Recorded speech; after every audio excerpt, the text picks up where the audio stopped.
breakfast ko pa lang. Ito yung tuyo, parang nilagyan ko lang ng itlog para di masyado maalat, tsaka 2 lumpia lang, tsaka okra.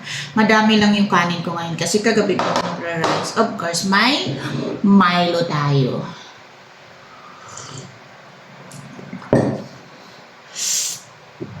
Kain! Kumain na ba kayo? Anong breakfast niyo? Gusto ko mga ulam talaga walang sabaw. Namiss ko din tong tuyo. Hindi na masyado maalat.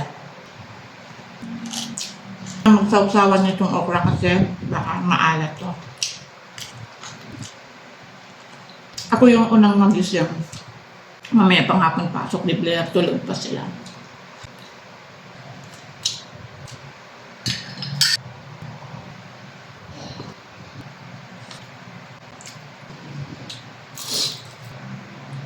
Ay, vitamins na.